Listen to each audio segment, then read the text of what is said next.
Hi friend, আমি চলে এসেছি নতুন রেসিপি নিয়ে। তো আজকে আমি বানাচ্ছি বেগুনের ঝাল। তো বেগুনের ঝালটা আমি কি করে বানাই আজকে রেসিপিটা শেয়ার করছি। আপনারা দেখতে থাকুন, লাইক করবেন, সাবস্ক্রাইব করবেন। তো বেগুনের ঝালটা করতে গেলে এই যে বেগুনটাকে এরম করে লম্বা লম্বা করে কেটে নিয়েছি, দেখতেই পাচ্ছেন আপনারা। এই যে ছোট বেগুন থাকলে এরম করে কেটে নেবেন, এই যে লম্বা লম্বা করে, এই যে এরম করে। তো এবার চলুন আমি বানাই আর কি মশলা দিই আপনাদেরকে শেয়ার করছি। আপনারা দেখতে থাকুন, সাথে থাকুন। তো এই যে কড়াটা বসিয়ে দিয়েছি, কড়াটা একটু গরম হয়ে যায়।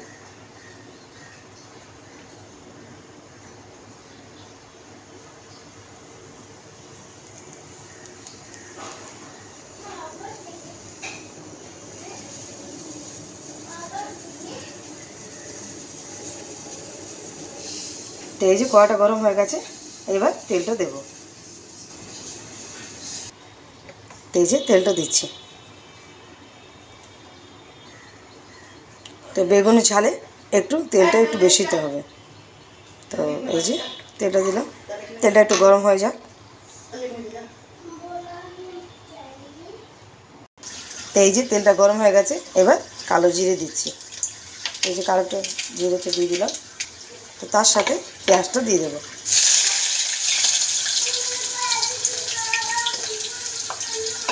তো পেঁয়াজটা একটু ভাজা ভাজা হয়ে যায়। তো পেঁয়াজটাকে একটু ভেজে নিতে হবে। তো একটু ভাজা ভাজা হয়ে যায়।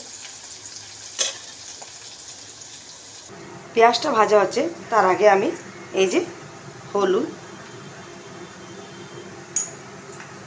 তার সাথে নুনটা দিয়ে দিলাম। তো এটাকে দিয়ে ভালো করে মাখিয়ে নিতে হবে।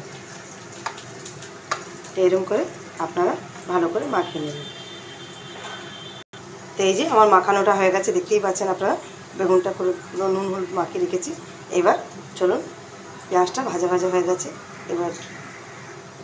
তো এই যে আমার পেঁয়াজটা ভাজা ভাজা হয়ে গেছে, দেখতেই পাচ্ছেন আপনারা। এই যে তো এইবার বেগুনগুলো দিয়ে দেবো। তো এই যে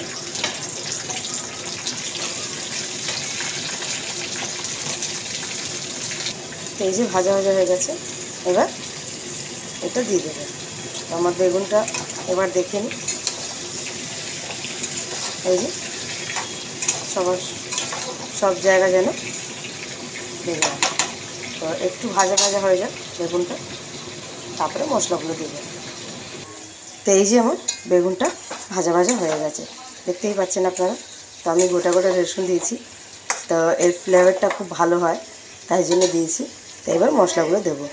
তো এই যে হলুদ গুঁড়ো 2 চামচ, লঙ্কার গুঁড়ো 1 চামচ,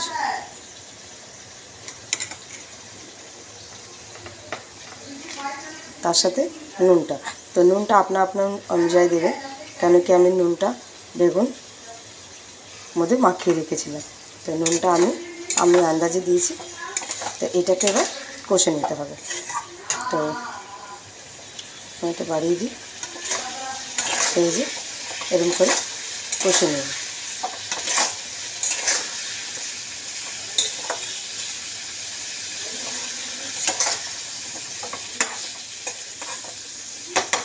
তো এই একটু ভাজা ভাজা হয়ে যায় মশলাটা।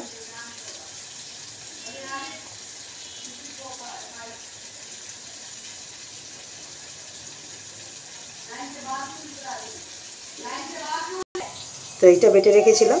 তো এর মধ্যে আছে সর্ষে, পোস্ত আর চালমগজ। তো এইটার মধ্যে বেটে রেখেছিলাম। তো চলুন, ভাজা ভাজা হয়ে গেছে বেগুনটা, এবার এটা দিয়ে দিই। তো দেখতেই পাচ্ছেন একটা বাটি করে বেটে রেখেছিলাম, তো এটা দেবো। তো এই যে দেখতেই পাচ্ছেন আমার ভাজা ভাজা হয়ে গেছে, এবার সর্ষেটা দিয়ে দেবো। তো আমার সর্ষে, পোস্ত আর চালমগজ এটা আছে। তো এই যে আমি দিয়ে দিলাম। তো এটাকে এবার একটু চালিয়ে দিতে হবে। তো এই যে দেখতেই পাচ্ছেন আপনারা, এটাকে এরকম করে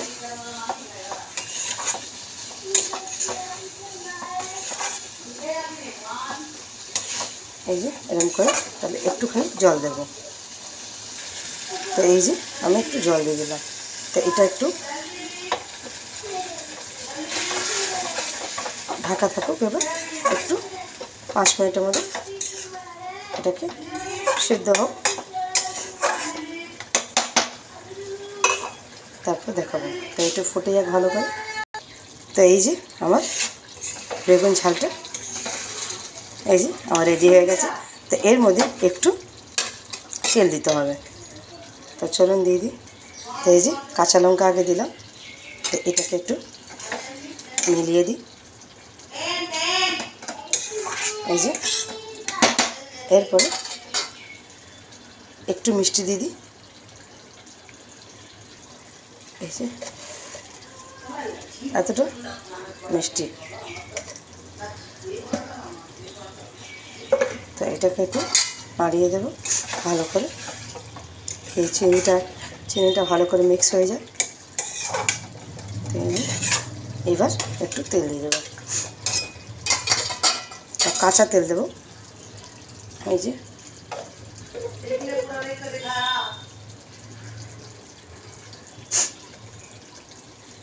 যে এটা কাঁচা তেল দিয়ে দিলাম উপর দিয়ে, বেশি না, 2 চামচের মতো দিয়ে দিয়েছি। তো এটা ভালো করে এটাকে নাড়িয়ে দেবো। তো দেখতেই পাচ্ছেন আপনারা, দেখতে কি সুন্দর হয়েছে।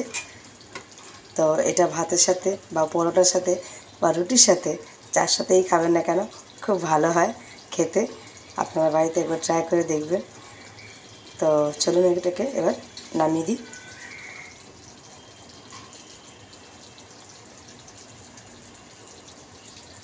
এই যে ফুটে গেছে তেলটা, এবার নামিয়ে দেবো। তো এই যে আমি নামিয়ে নিয়েছি। তো দেখতেই পাচ্ছেন কত সুন্দর হয়েছে দেখতে। তো ওইটুকু আমি বলি কি, যেরকম দেখতে হয়েছে ওরকম খেতে হলে লাগে। তা আপনারা বাড়িতে একবার ট্রাই করবেন। তো সত্যি বলছি আপনারা ট্রাই করবেন, খুব ভালো হয় খেতেও, যেরকম ভালো লাগে আবার বানাতেও যেরকম ভালো লাগে ওরকম খেতেও ভালো লাগে। তো চলুন এবার টাটা, বাই বাই, ভালো থাকবেন। তো আমার রেসিপিটা শেয়ার করবেন।